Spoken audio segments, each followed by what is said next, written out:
The life of a freelance filmmaker can be hard at times. It can be kind of lonely during the slow times without any leads, especially if everyone in your network is in the same situation as you. Every year, we say this is going to be our year. We say that 2025 is going to be the year things turn around. The success we achieve in the year is directly linked to the amount of input we give, but sometimes it's tough to know where to put that energy. Let's try to figure out a plan to move forward and be more productive in the film industry. 2025 can be our year. It needs to be the time to reflect on old projects, come up with new ideas, connect with those directors that we truly admire, get that spec work done, and update our portfolios and put our best foot forward and get those jobs that we really want to be working on. Hey guys, welcome back to the channel. I'm Scott Stevenson. I'm a DP and gaffer living here in Los Angeles. I've been working in the film industry for over 15 years. The past 6 years, I've been primarily focused on working as a gaffer or lighting technician. I've worked with brands such as Kia, Amazon, American Express, Netflix, DirecTV, and Nickelodeon, just to name a few. So we've had some really devastating wildfires here in California, and a lot of people have lost their homes, and it's really changed the whole landscape of the city. And it's definitely going to be affecting our economy as well.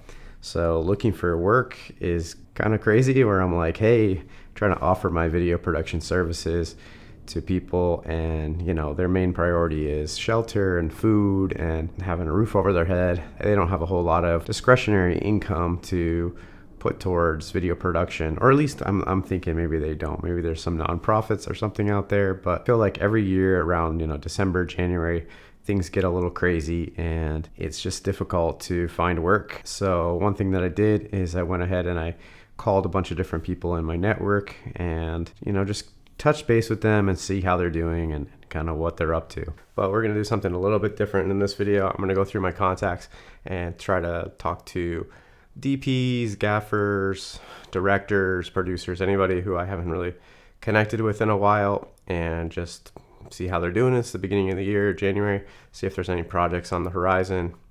So yeah, let's get into it. I have everybody in my phone categorized by like the position that they have, whether they're a DP or a director or a gaffer. So I'm just going to type in DP and see who comes up. Let's call Peter. The subscriber you have dialed is not in service. Oh, if you feel you've received this wrong number. Error, please. Oh, he texted me back. I'm just gonna text him and say, hey man, how's it going? He's on an airplane, I guess. So I'll just say, sorry, what's up? I'm on a flight. Hey man, just checking in with you to say Happy New Year. See if you had any projects coming up that you might need a hand with. There's another DP who also has another production company, and let's go ahead and call him, see how he's doing. Your call has been forwarded to voicemail. Man, okay. Let's just keep going down the list. I have a lot of people, but I'm kind of I'm trying to be selective about who I wanted to call. A lot of times you call them and then they text you right away. Okay, so Peter, he went ahead and he texted me back. Happy New Year, man. Nah, man, it's been dry as... You ain't working neither, huh? Tell him, nah, just trying to get some days on calendar. Just tell him, yeah, just trying to get some more days on calendar for January, or join a fun project like a short film or something while it's slow. Pretty much what I'm doing. Let's call Alessia. She's a DP I worked for. We did interviews for a documentary for a movie. I gaffed for her, so let's call her up. Hello. Hey, Alicia. Hi, Scott. Yes, hi. Hey, how's it going? Happy New Year. I'm good. Happy New Year. How are you? Been calling people to see how they're doing and if anybody's got any projects or anything going on for January or anything. I know it's been super slow. Everybody's telling me. Anything lined up right now for January, which is weird, but it comes, last minute sometimes. Yeah. Have you been shooting like any personal stuff, like with your FX3 or anything? Yeah, I have actually. I've done a couple projects, but I also just had some project approved in Russia, so I'm probably gonna go in summer for a feature film in Russia. Oh, very cool. Thank you. How are you, and how is your stuff with the fire and everything? Oh, are you good. safe? Yeah, we're kind of in the middle of everything, like between all the fires. We're okay. Oh, okay. The air quality is Okay. terrible, but how crazy times. have you been? Oh, I know. What a new year. Imagine. Yeah, It's right? just started. We were hoping 2025 is going to be better. I actually want to do a spec.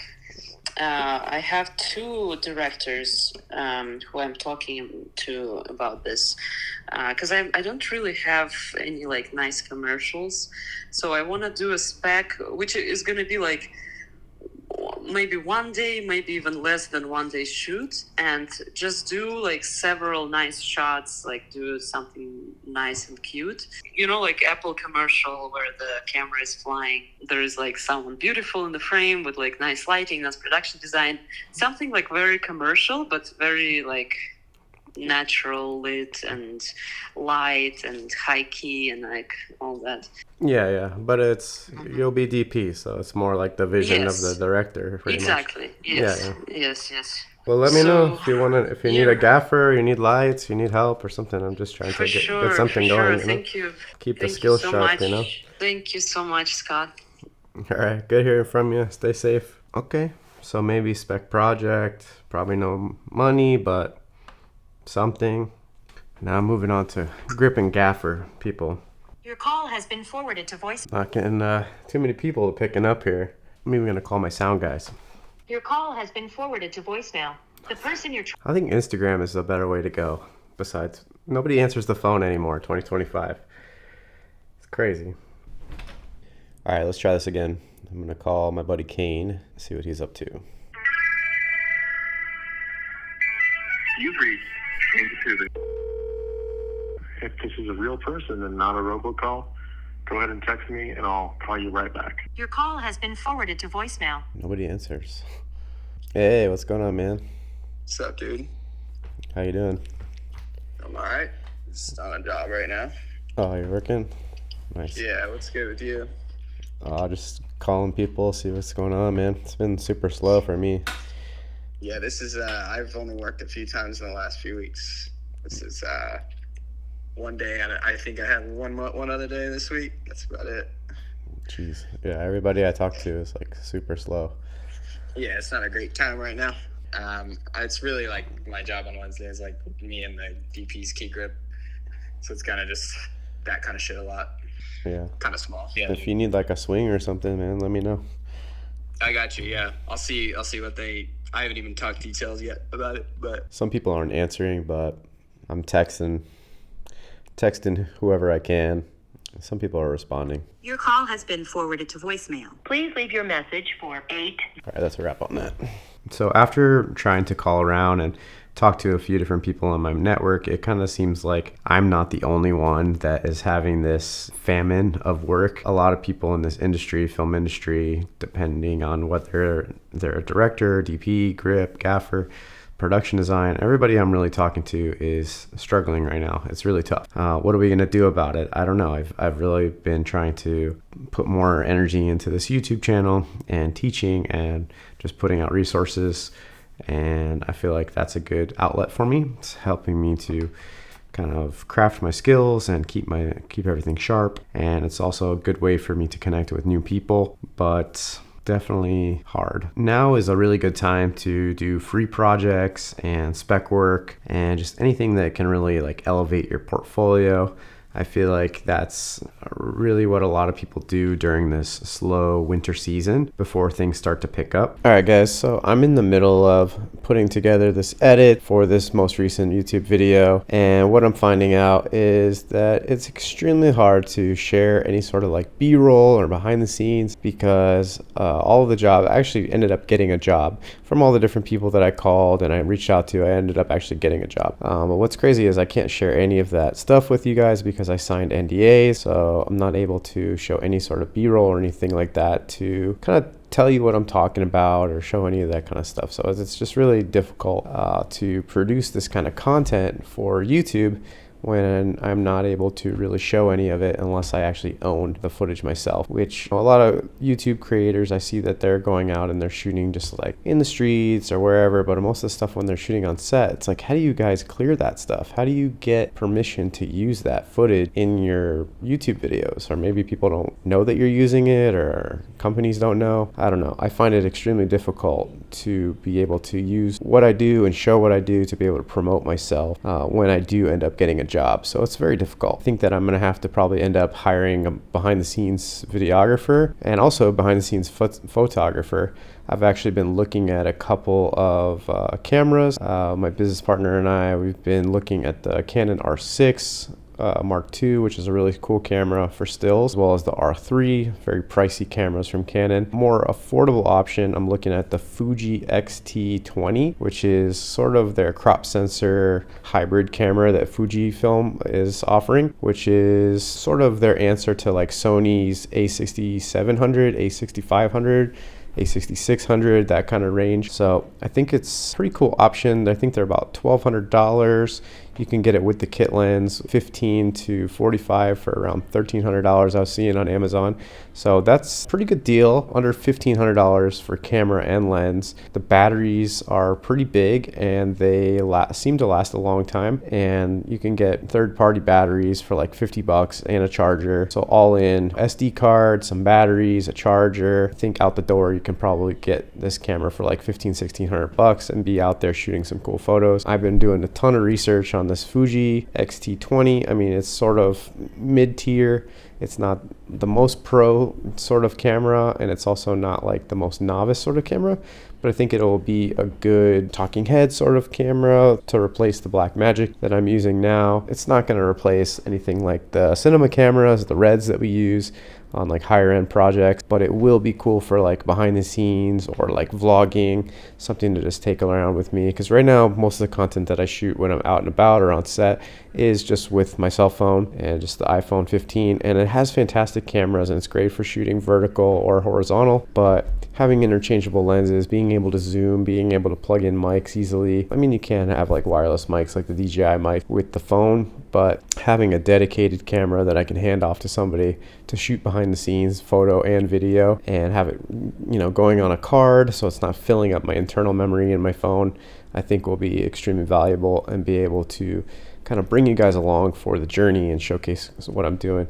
Been super interested in the DJI Osmo. I've talked about that before on the channel, and I feel like everybody on YouTube is talking about this DJI Osmo camera. The price seems great. I already have a couple of the DJI wireless mics, so I probably would not get the creator combo. It seems like a lot of people think that it's really good to have that battery, extended battery for it for an extra, you know, $700 for the creator combo. I guess, you know, $200 for a mic and the tripod and all the little stuff that it comes with.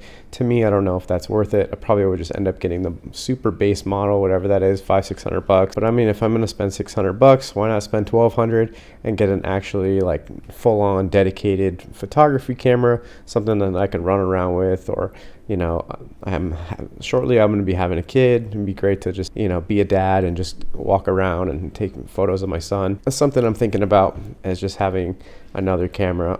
I feel like a lot of us here in this camera niche here on YouTube, we just accumulate cameras all the time, and it's just insane. Whether it's your A cam, your production cam that you work with a crew and you need a focus puller and an AC and everything, or if it's just something small that you can just run around and vlog with, or something that's sort of in between. Also, the Sony ZV-E1 is a really cool camera that I've been interested in. Full frame, small Sony camera. I know a lot of people like that, but then, you know, then you're getting into full frame lenses. I used to have a lot of Sony E-mount stuff. I'm probably gonna have to get into the Fuji mount. Right now I have Canon EF and PL, so tons of different lens formats. So I don't know if it's something I'm going to pursue, but at least you can get interchangeable lenses and put it on there. Whereas with the DJI Osmo, you just have that little gimbal and a little wide angle adapter. But I don't know how good that is, or if that's really what I'm trying to do. Anyway, these are just thoughts I'm having while I'm putting together this video. I just recently, over the weekend, shot a event. It was like at the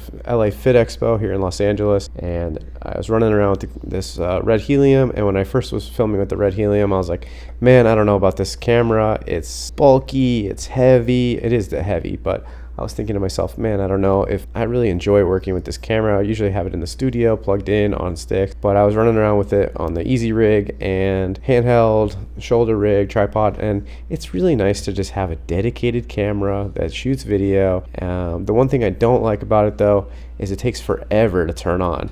It takes probably, I don't know, over 30 seconds to turn on, and in between these different events, things are happening, people are coming up to the stage, and I'd put a different battery on, I'd have to boot it back up, and oh my god, that boot time, 30 seconds, almost, 45 seconds, I'm not sure what it is, but it's a long time. I'm used to the Sony cams, I'm used to the Canon, I'm used to Blackmagic. It's just, you hit that button, it's on. The RED for shooting events is very difficult. The picture quality is amazing, it's great.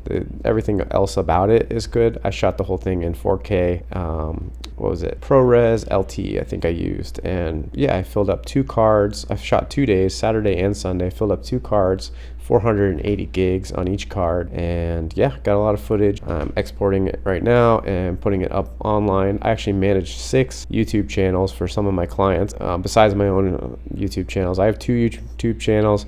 I have one for the podcast, and then I have a few different ones for other clients that I work with. So yeah, logging in and out of all these different YouTube channels has been crazy. So anyways, this is kind of an off-topic thing. I just wanted to share some of this stuff with you guys. Hopefully you found some of this valuable. Once again, I'm Scott Stevenson. I'll talk to you guys later. Thanks for watching. Feel free to check out some of my past videos, as well as subscribe to see my future ones. All right, peace.